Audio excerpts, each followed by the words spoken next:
Сәлеметсіңдер ме, құрметті оқушылар? Бүгінгі сабағымыздың тақырыбы хронологиялық даталардың көмегімен өмірбаянымды жазамын. Түбір сөз және туынды сөз. Біз сендермен өткен сабақта сөздердің тура және ауыспалы мағыналары болатынын білдік. Бүгінгі сабақта негізгі түбірге жұрнақ жалғау арқылы туынды сөз жасайсыңдар. Өзіндік іс-әрекеті баяндалған өмірбаян туралы білесіңдер. Берілген суреттерге мұқият қарап, ребусты шешіңдерші. Мұнда көз, алма, ірімшік және бұл аспапты қалай атаймыз? Баян деп атаймыз. Керекті әріптерді алып, ребустың шешуін табыңдар. Ребустың шешуі өмірбаян. Дұрыс таба алдыңдар ма? Өмірбаян дегеніміз не? Өмірбаян дегеніміз адамдардың өмірі туралы әңгіме. Өмірбаян адамның туған жылы, айы, күнінен басталады. Одан кейін тұрған мекен жайы, отбасында қанша адам тұратыны туралы баяндалады. Берілген мәтінді оқиық. Атасы Бекжанның білуге деген құштарлығына ерекше ден қояды. Ылғи жөн сілтеп отырады да, жиі пысықтайды. Бекжан, сен кімнің баласысың? Атамның баласымын. Өзің кімсің? Қазақпын. Қайда тудың? Алматы қаласында. Сен қай тілде сөйлейсің? Қазақ тілінде сөйлеймін. Отаныңды білесің бе? Білемін. Менің отаным Қазақстан. Ержеткенде отаныңа қызмет етесің бе? Барлық күш-жігерімді отаныма арнаймын. Балалар, мәтін мазмұны бойынша сұрақтарға жауап беріңдер. Мәтін арқылы Бекжанның өмірбаянын біле алдыңдар ма? Бекжанның өмірбаяны толық айтылмаған. Бекжанның өмірбаянын білу үшін қандай сұрақ қояр едіңдер? Қай жылы дүниеге келдің? Отбасыңда қанша адам бар? Бос уақытыңды қалай өткізесің? Деп сұрақтар қою арқылы өмірбаянын толықтыруға болады. Балалар, сендерге өмірбаян үлгісі берілген. Осы үлгіні пайдаланып, өз өмірбаяндарыңды жазыңдаршы. Өмірбаяндарыңды жаздыңдар ма? Осы үлгі арқылы жазылған өмірбаянды оқып көрейік. Мен Асқар Асқарұлы 2012 жылы 12 желтоқсанда дүниеге келдім.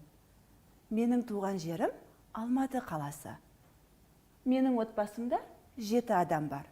Олар атам, әжем, әкем, анам, ағам, қарындасым және мен.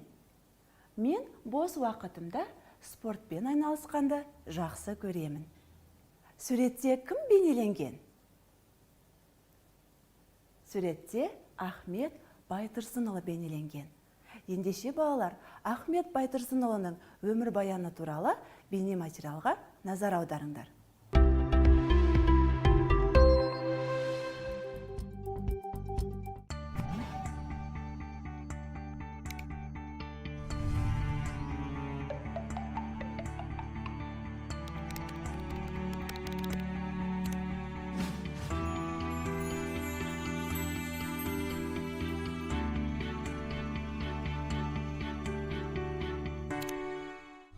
Ахмет Байтұрсынұлы, көрнекті қоғам және мемлекет қайраткері, ұстаз, қазақ тіл білімі мен әдебиеттану ілімінің және түркологияның негізін қалаушы ғалым, ақын, публицист.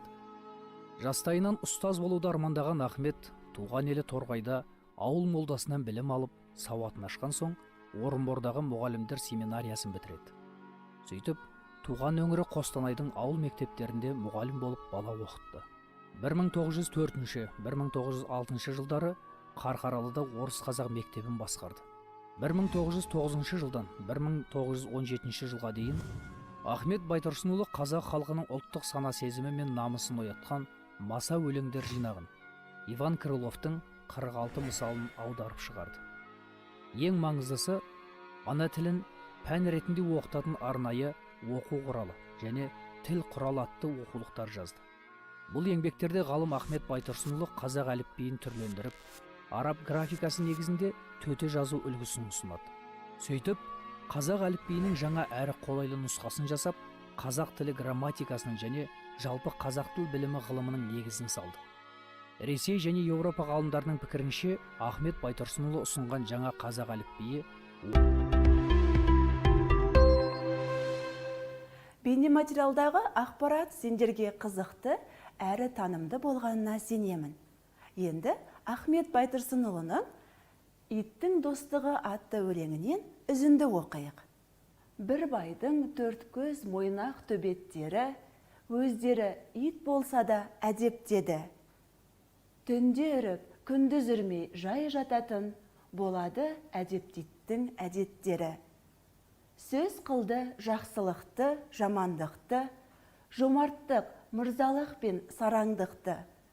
Достықтың, дұшпандықтың жайын сөйлеп, қолға алды татулық пен араздықты. Балалар, өлеңдегі қарамен жазылған сөздерді қайта бірге оқиық. Әдепті, жақсылықты, жомарттық, мырзалық, достықтың, татулық.